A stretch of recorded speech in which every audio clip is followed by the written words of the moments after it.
Hello, you're watching The Rhythm Advice, and as most of you know, as most of you people who's going to be watching this channel know, we are getting close to the Great Lent. In 2 days, we're going to have Forgiveness Sunday, and after the Forgiveness Vespers, we're going to be entering Great Lent, something that a lot of people might be looking forward to, and some others might not be looking forward to as much because they might be worried because of the meme virus. They might be worried because of the things that are going on right now. We are, as Metropolitan Neophytos said a year ago, 1 week before the meme virus happened, he says this is the last normal week of our lives. We're going to be entering a reign of terror and fear before, and then a week afterwards, we saw this whole thing happening. But I take an optimistic stance. I am very optimistic of this year's Lent. Me personally, I think Lent is going to be a great opportunity for us. In fact, in most years, most of the time, it is the most challenging year of our lives. But I think personally, it's going to be the most kind of the more relaxed time of our lives. Me personally, of course, it's not spiritual advice. This is just what I think. And if you listen to what I have to say, I'll explain my reasoning, because I'm not going to say that we're going to be able to rest and just relax. That is definitely not what I'm saying. There's definitely going to be a lot of challenges, definitely a lot of things that we're going to be doing.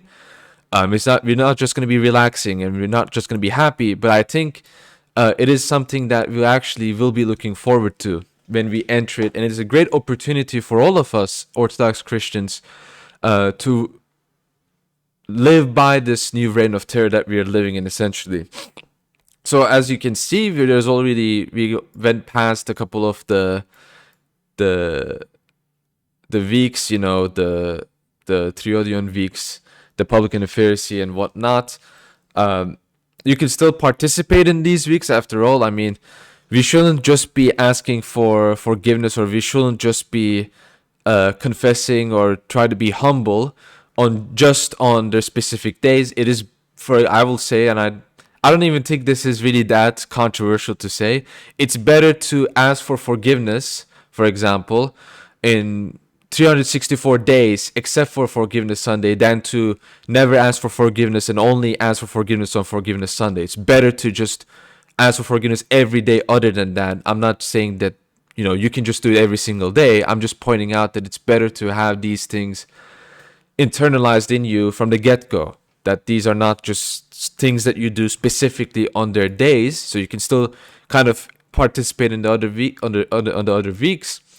But as I said, Lent is about to begin very soon. Some of you might be watching this during Lent, so let me explain. Let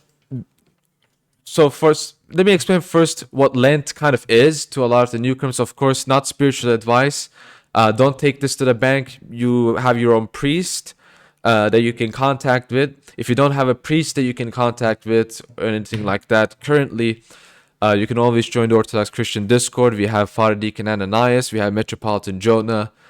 We have clergy that are willing to help you out on that. But the better advice you're going to find is from clergy. But on a basic level, the Great Lent, in a way, kind of symbolized the 40-day fast of the prophets and of Christ himself, right? 40 days in the wilderness where he fasted, straight up didn't even eat anything.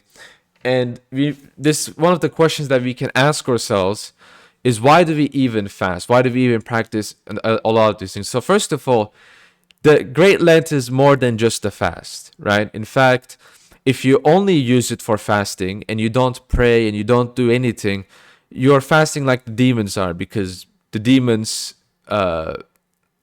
fast. They don't eat anything, but they don't really pray either. So you're really practicing something that is closer to what the demons are practicing than what Christ himself has practiced. So we cannot do something like that. But again, we need to ask ourselves, what is the point of just fasting? What is the point of just practicing asceticism, right? Detaching ourselves from the world. Is it just because of some emotionalism or anything like that. No, it's a psychological, spiritual reason. It is to strengthen our soul. In fact, a lot of the things that we do in Lent is essentially like no different from working out. When we work out our bodies, we refine our bodies, we strengthen our bodies. Lent is really kind of not that different, or asceticism, I think, is not that different. What we're working out is our spirit, is our soul, essentially. We're working out our soul, we're refining it because the soul is also something that needs to be refined and straightened, right? It's not just the body that we work out, it's also the soul. And when you read kind of the Desert Fathers, you can read St. Isaac, you can read St. Justin Popovich, St. John Damascus, the monastic saints, they always write about asceticism and its relation to the soul, right? Like St. Cyril of Alexandria in his epistle to monks, he says that the monks that he's writing the epistle to, the Egyptian monks, are like trainers. I think that's not the proper phrase, but I think you get the idea. It's like they're bodybuilders. They're like bodybuilders. They train their bodies just like how they train their bodies and practice for the Olympics or whatever, for training, for physical strength. By practicing asceticism, the monks are likewise strengthening their souls. And so a lot of the things that we do in Lent is focused on that. So fasting strengthens our soul and cleanses our soul from the passions. Almsgiving is another thing that does that. Prayer, constant prayer, is something that also does that. So we need to be doing all of these things a lot more. And this is why I think it's a great opportunity for us, because this is precisely what we need in these times. It's something that we actually need the most. I think a lot of people, because of the meme virus, might not be able to go to church, or they might be going to church, but they look at some of the stuff that goes in church and they might get scandalized. And I know a lot of people kind of get depressed over it, or they just kind of be despondent. And I think this is the time that we should not be despondent. This is the time for us to strengthen our souls and to make use of this time of our lives, at least for a couple of weeks, to really strengthen our souls, to really become stronger, so that we can combat against sin more. So, for example, a lot of the things that goes on in my immediate circle has a lot of people are up in arms. A lot of people are a lot easier to provocate, I think is the best way to say it. They're more ready to fight other people, and they're not in the good sense, that is. And I want to kind of talk about Saint Seraphim of Sarah when he says, acquire a spirit of peace and 1,000 around you will be saved. Now, acquiring a spirit of peace is very important, and that is what we're going to be doing this Lent.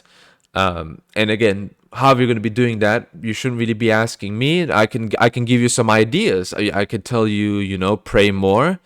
In fact, I'll give you some kind of thing to think about later on this video. I could tell you, just do fasting like you normally do, as much as you can at least. Do the Jesus prayer more, do personal prayers more. I can tell you all of that. I could tell you to read the fathers and their spiritual advices, but really the best spiritual advice, personalized, you're going to get it from your priest again, from your church. But as I was saying, when we're trying to acquire the spirit of peace, we can't really acquire the spirit of peace just by doing these things. In fact, our environment can really affect us in a grand scheme. So, So what I mean by that is that we can't really acquire the spirit of peace if you're not in an environment that can help us acquire that spirit. If you're constantly dealing with people that are no good in our lives, right? If you're dealing with people that are no good in our lives and they bring us no benefit, this Lent is a good opportunity to kind of at least temporarily cut those people off from our lives, or to at least restrict the time we spend with them, and instead spend our time doing something spiritually important for us, or really anything that we normally do in our lives that we might cut a little bit. I'm not saying Lent is just only that, but I think it's a great opportunity for us to kind of identify what is the problem in my life and what can I do to solve that. For a lot of us, I think it can be people, right? We might have a lot of friends that really bring us negative benefits, if you can even call that. And so we can restrict our times with them. These can be secular friends. These can even be Orthodox friends. These can be people that we hang out with, or things that we do normally, right? Let's say we spend most of our times watching YouTube videos, and all we do is just watch cat videos or something nonsensical like that. It might be the time to kind of restrict that, or we spend too much time on social media in general. Might be a good time to restrict that. But it also might be a good opportunity to kind of keep in touch with people who are beneficial for you, so that you can kind of feed off of each other's energy, you can say, or positive influence. For example, I mean, let's ask ourselves, why do we have Forgiveness Sunday, right? Before we start Lent. I mean, this, I think I'm just talking about in the practical sense, again, not spiritual advice, but we might have people in our lives that we have an issue with, and these people occupy our headspace. Forgiveness Sunday is a great opportunity to really get rid of them. And I'm not saying get rid of them in the sense of, bad things, but get rid of them saying, look, I probably wronged you. Forgive me, a sinner, and just stop engaging with them. Stop, just thinking about them, because we've already done what we needed to do in that sense, right? So, I think it kind of gives us a lot of these things that we can do. Just gives us is a great opportunity for us, in general. And of course, the meme virus kind of made us think about the world, about what happens in the world.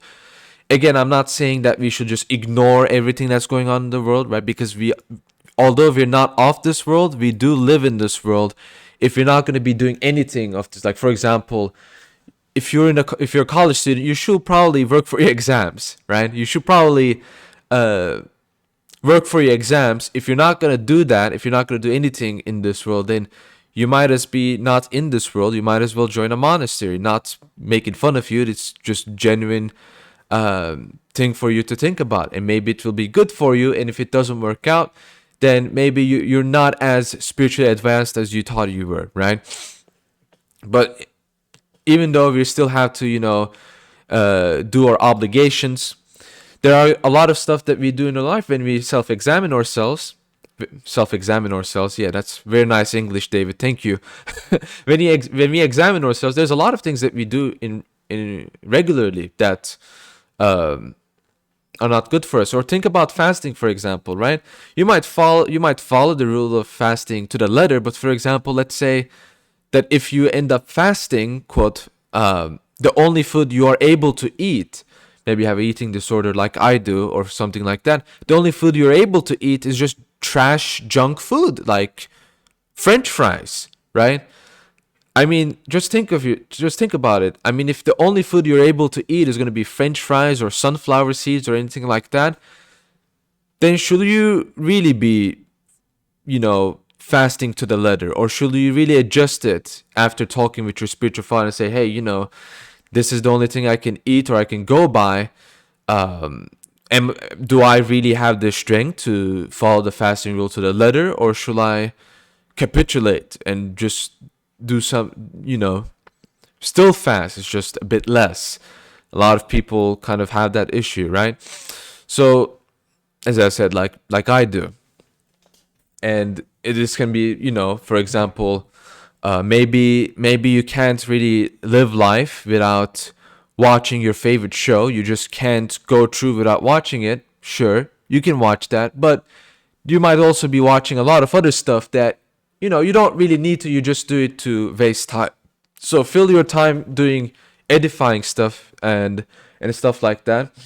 And this kind of goes in relation to, reading scripture every single day. If you aren't doing that already, you should read scripture every single day. I, in fact, have a video called How to Read the Bible that you can watch, and you can follow the Bible reading plan and read scripture every single day. But specifically, I will advise, I think, this is again my personal advice, not spiritual advice. I think reading wisdom literature might be really good for you. I think reading the New Testament specifically might be really good for you, be fitting for the team. And doing the epistle gospel readings for the day might be really beneficial to you, right? Because a lot of people kind of forget this, but every single day we have a specific epistle and gospel reading.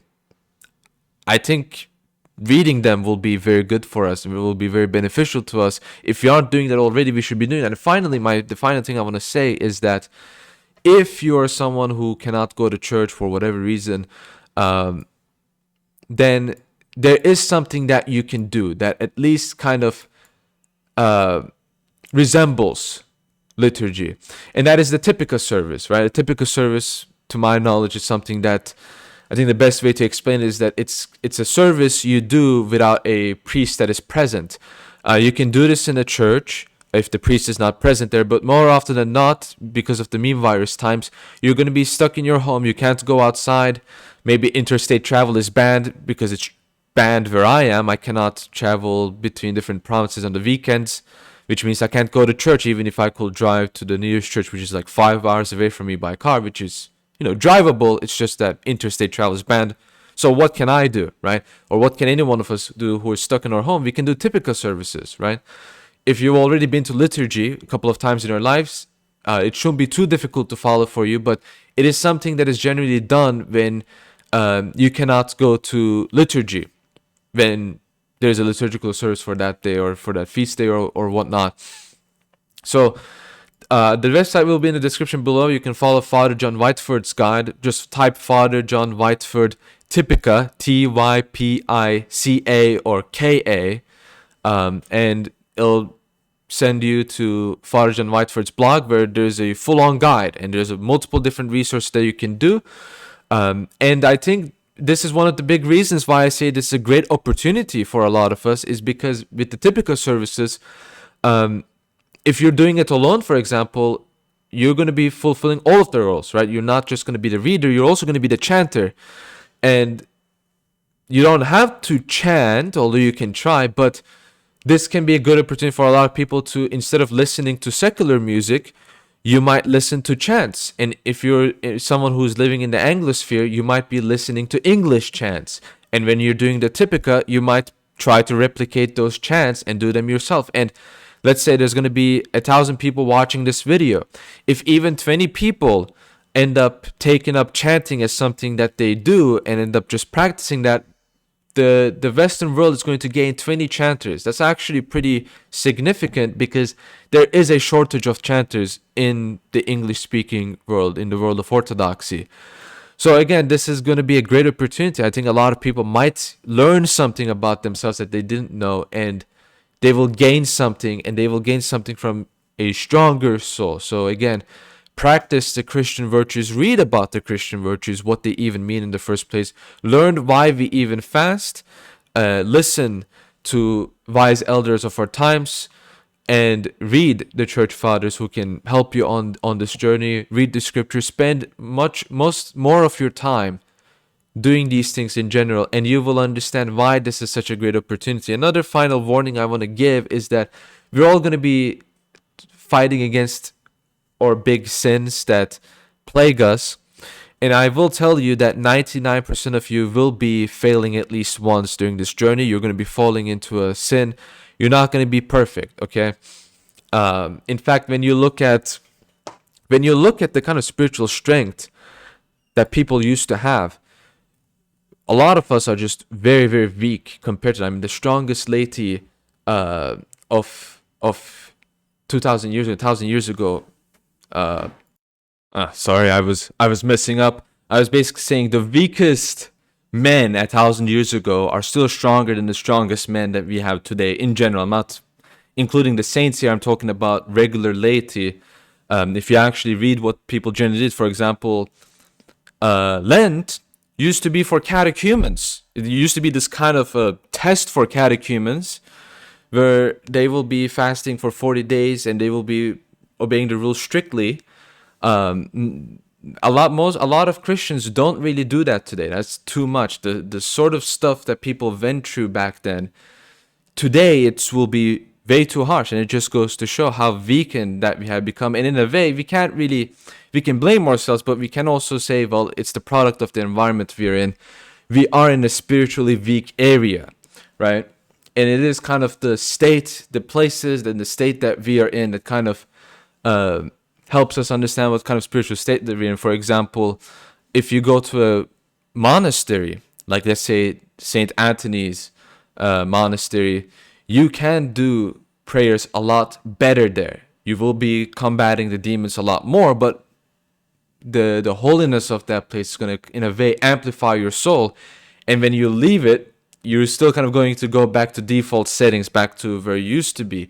It just goes to show the kind of, your soul is a lot more reactive, and your soul is a lot more alive than you think. A lot of people kind of assume the soul is just something that doesn't really matter, when it actually does matter. It is part of our being as much as the body is. And it reacts to things as much as the body does react to, at the very least. So, and what I was getting at is that we're going to be combating against big sins, and we're going to be losing, we're going to be falling repeatedly. And this is what my priest told me. So again, not my spiritual advice. What my priest told me is that we should always get up, always. Even if we constantly fall, we can't just become despondent and complacent and say, well, let's say your big sin is gluttony. And let's say you say, I'm not going to eat fast food anymore, right? I'm not going to be eating fast food. That's going to be the one thing I'm going to be staying away from. And let's say a week in, 2 weeks in, you're doing fine. The third week, you say, okay, I can't take it anymore.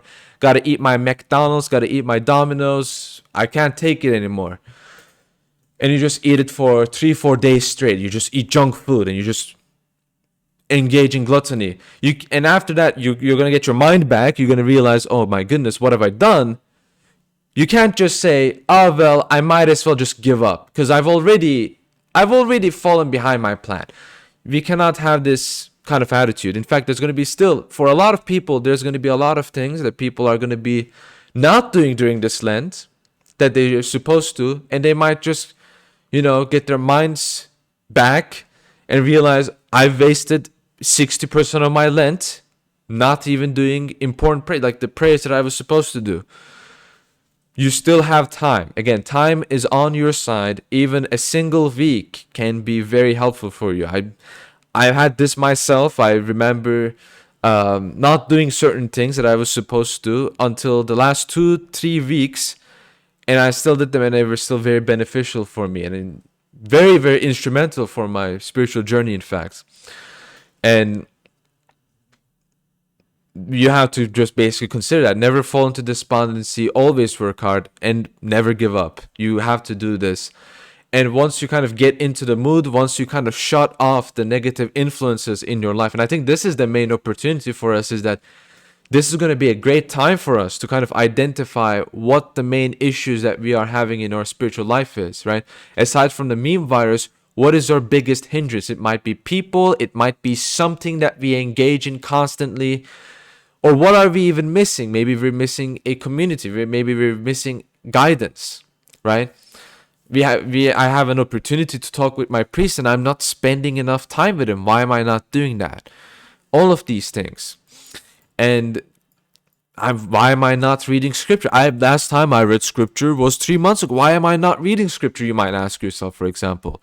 All of these things that you're missing out on. It's a good time to, if you're not going to examine yourself, if you're not going to do any of these or even think about these things, if you're not going to be talking with your priest very, very seriously on how to approach this Lent and what to do, then when can you do any of these? So again, time is on your side.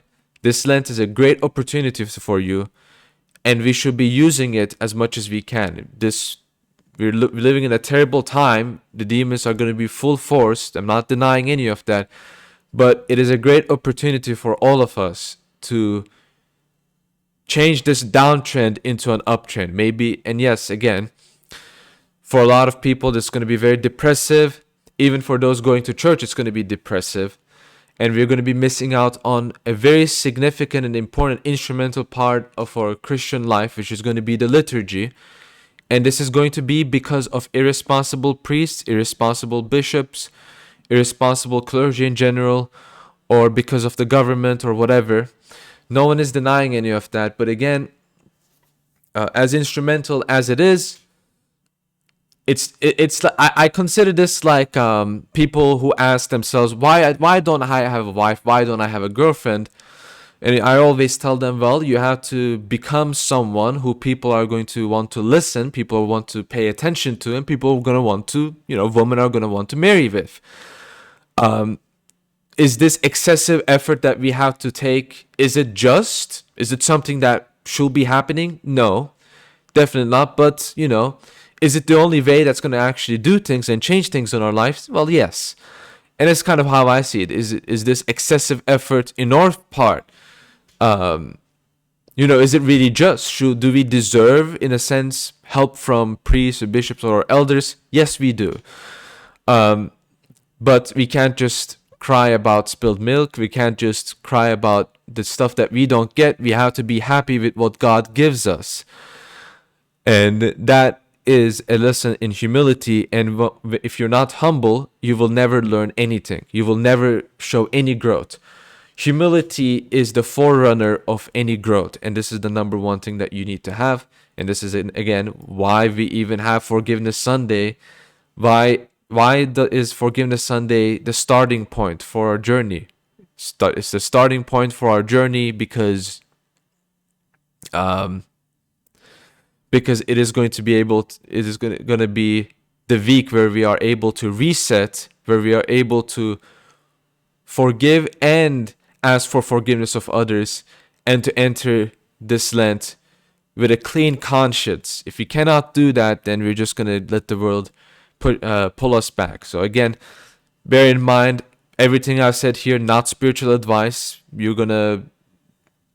I'm not a priest, I'm not a clergy, I'm not a bishop.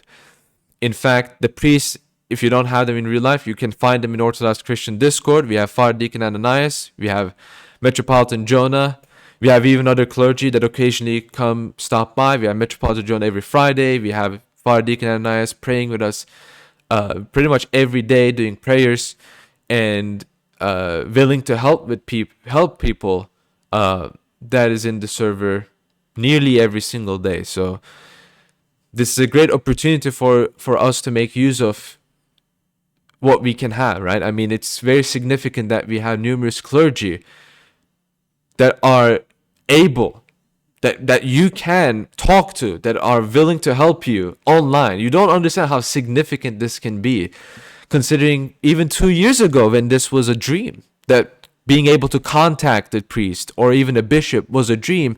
It is a reality. So make use of all of these things that we have, not just that, but a lot of different things that we have today. And yeah, so is not a spiritual advice, just at the very least, keep it in your mind. Let it be something that you can think. If you're a priest, you might even go to your priest and say, I was told this, this, and that. Is there anything wrong I said? Maybe I missed something. Maybe I forgot to mention something. I'm not perfect. I'm not a priest. I'm not clergy. And nothing I said here is spiritual advice. But it's just something that you should, think about, and something that you should consult with your priest with. And if you don't have a priest to consult with at all, then, you can follow this advice somewhat, at least. Thank you all for watching this. If you like this content, click like. This is what I'm kind of going to be focusing on during this Lent. Less worldliness and more kind of Orthodox. This doesn't mean that the polemics are still going to be somewhere here. It's going to be making fun of heretics, okay? That's not going to stop, but this is kind of what I want to be focusing on, especially considering what happened a couple of weeks ago. I think this is kind of a lesson I learned myself. So every day is a lesson for us to learn. And if you like this content, subscribe, like this video, share this with your friends who need it. And yeah, thank you all for watching this. I will see you guys in the next video. God be with you all. And again, be very careful this Lent. This is a great opportunity for us. Make use of it. Thank you.